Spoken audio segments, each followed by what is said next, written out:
Salam saudara terkasih dalam Yesus, salam jumpa pada renungan harian Embun Pagi. Dan awal pekan ini kita akan memulai setiap aktivitas kita. Dan mari kita mulai dengan tuntunan firman Tuhan, sehingga apa yang kita lakukan dipandu oleh firman itu dan menjadi berkenan di hadapan Tuhan. Oleh karena itu, sebelum kita mendengarkan firman Tuhan, kita bersatu di dalam doa.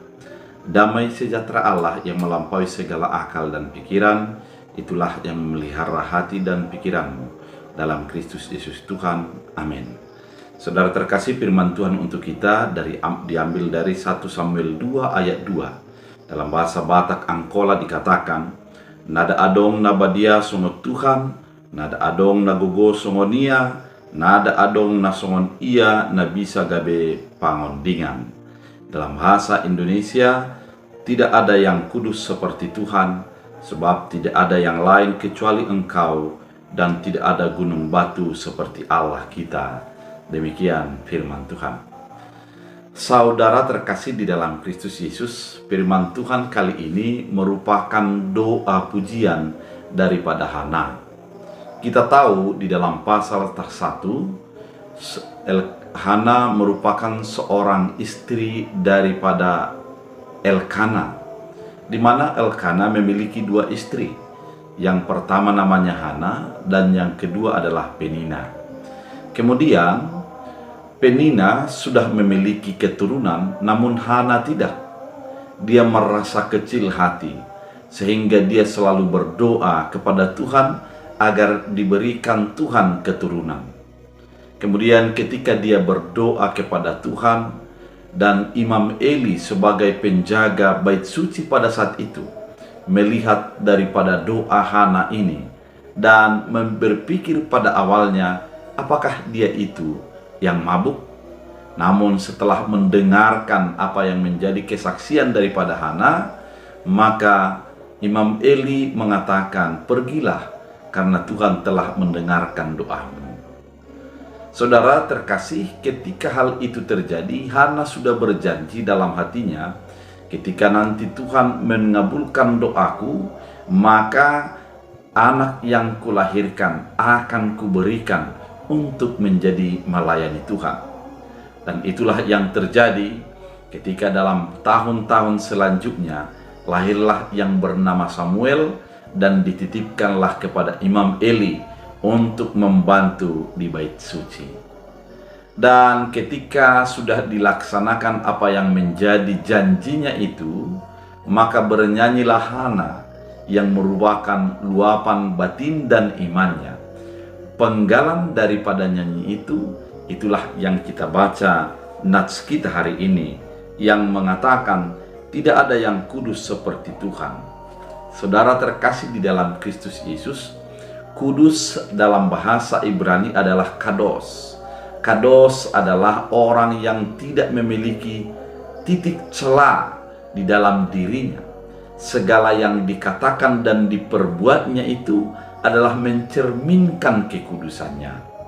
Oleh karena itu, memang kalau kita bandingkan antara manusia dengan Allah, memang manusia adalah yang kotor, sedangkan Allah adalah yang suci dan kudus. Oleh karena itu tidak berlebihan ketika Hana mengatakan bahwa tiada yang kudus seperti Allah, karena Allah menepati janjinya dan dia memperlihatkan kekuatannya untuk menolong Hana di dalam penderitaannya.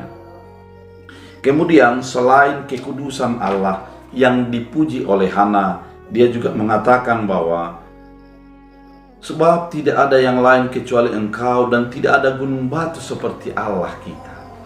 Kalau dikatakan gunung batu, yang pasti kalau kita bercermin bagaimana di dalam Mazmur dikatakan, sebab Engkaulah benteng batuku dan kubu pertahananku. Artinya gunung batu merupakan sesuatu yang kokoh, yang tidak digoncang oleh apapun dan tidak terpengaruh di dalam badai dan juga di dalam ombak yang deras. Oleh karena itu, gunung batu artinya adalah tempat perlindungan yang nyaman dan tidak terbandingi dengan apapun.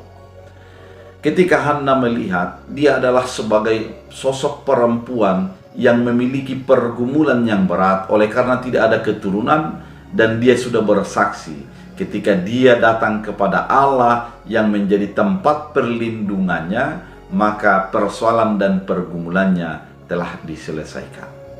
Saudara terkasih, firman yang menjadi nyanyian Hana ini disampaikan kepada kita pada saat ini. Pada firman Tuhan, kita mau diingatkan bahwa Allah itu adalah kudus dan tidak ada sesuatu yang melebihi daripada kekudusan Allah. Oleh karena itu, selayaknya kita sebagai orang percaya tunduk di bawah kaki Allah yang kudus itu, sehingga kita menjadi dikuduskan dan dibenarkan.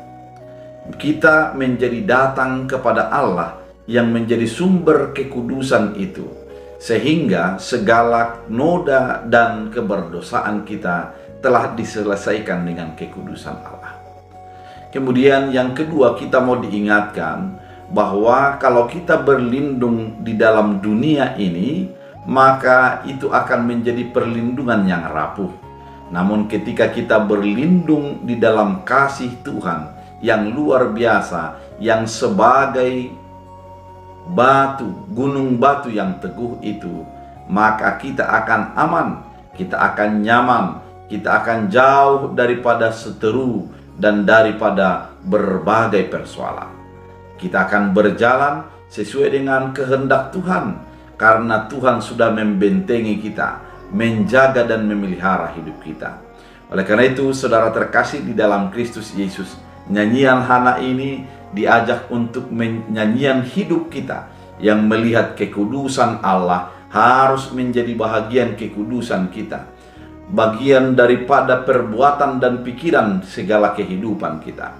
Kemudian kita diajak untuk berlindung, seberat apapun persoalanmu, sebanyak apapun masalahmu, datanglah kepada Allah yang merupakan gunung batu, tempat perteduhan dan sangat teruji dan terbukti. Oleh karena itu, saudara terkasih di dalam Kristus Yesus, nyanyian Hana menjadi nyanyian hidup kita yang melihat kekudusan Allah, yang melihat bahwa Allah lah tempat perteduhan satu-satunya dalam hidup kita. Biarlah firman ini menjadi kekuatan dan suluh bagi hidup kita. Kita berdoa. Terima kasih Tuhan atas firman yang begitu indah, menuntun memelihara kami untuk merasakan kekudusan Allah dan merasakan bahwa Tuhan adalah tempat perteduhan bagi hidup kami. Biarlah kami menjadi pelaku firman, sehingga dalam segala keadaan kami datang kepada kekudusan Allah. Kami datang berlindung di dalam gunung batu Allah yang begitu teguh itu. Terima kasih Bapa, biarlah firman-Mu menjadi bahagian hidup kami. Dalam Kristus Yesus Tuhan, amin. Tuhan Yesus memberkati.